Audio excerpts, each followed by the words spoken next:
There's a lot of talk about Laodicea today and about being Laodicean, which has become synonymous with being apostate, it seems, today. People want to imply that a Christian is apostate. They'll refer to him or her as being Laodicean or lukewarm. But we seem to forget, and I don't know why, that Jesus rebuked 5 churches in Revelation, and all of them were apostate in different ways. Not just Laodicea. And among those 5 churches that he rebuked was the church at Ephesus, who were about to have their lampstand or their candlestick removed. Not for all the good things that they were doing, but for the good that they knew to do and weren't. You don't hear people saying, "Are you like the Ephesians?" I don't know why. We only ever hear about Laodicea. That's just one kind of problems. What about the other 5 churches? The other 4 churches? What about Ephesus? Partial obedience is just disobedience.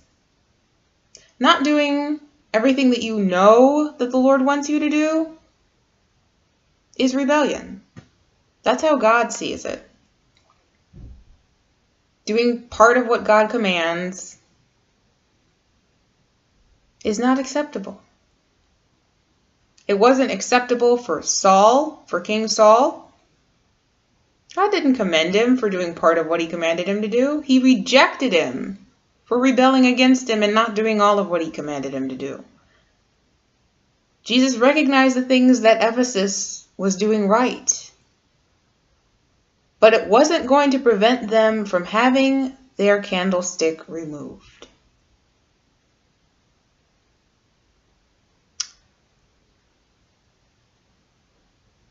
It's a dangerous mistake to compare yourself to other Christians.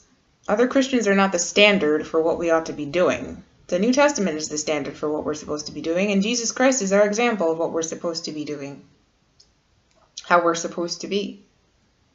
Looking to Jesus, not looking to other Christians.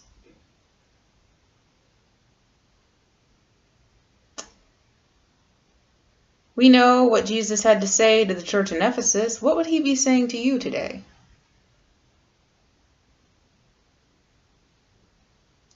We've made a very dangerous, potentially deadly mistake, so many of us, in that the standard that we have set for ourselves as Christians, what we accept for ourselves and what we judge ourselves by, is not God's standard.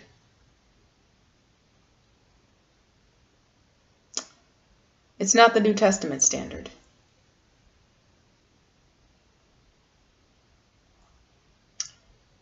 The problem is that we're going to be judged by the New Testament standard, even if we don't live by it. That's a scary thought, isn't it? God's severe judgment of Ephesus should strike fear into the hearts of many of us who fit the profile of the church at Ephesus, even if we don't fit the profile of the church at Laodicea.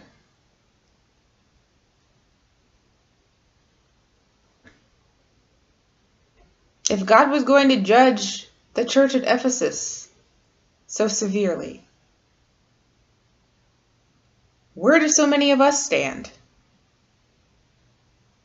We fit the same profile.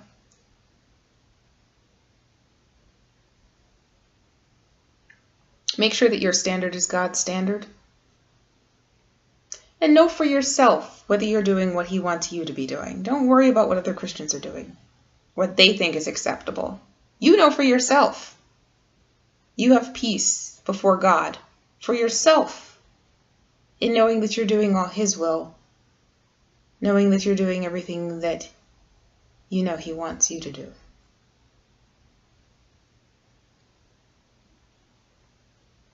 Let's just keep that in mind the next time you hear people talking about Laodicea. Don't be so preoccupied with Laodicea. Laodicea had its problems, and yes, The spiritual condition of many Christians today is like that of the Christians who were in Laodicea. But there are also Christians who fit the profile of those other churches that were rebuked, the Christians in those churches. Cautionary tale. Just keep it in mind. And again, make sure that you're doing for yourself everything that you know the Lord wants you to be doing. And don't worry about what other Christians are or are not doing. We're all going to be judged by the same standard, regardless of whether we set a different standard for ourselves. The New Testament is our standard. Jesus Christ is our example.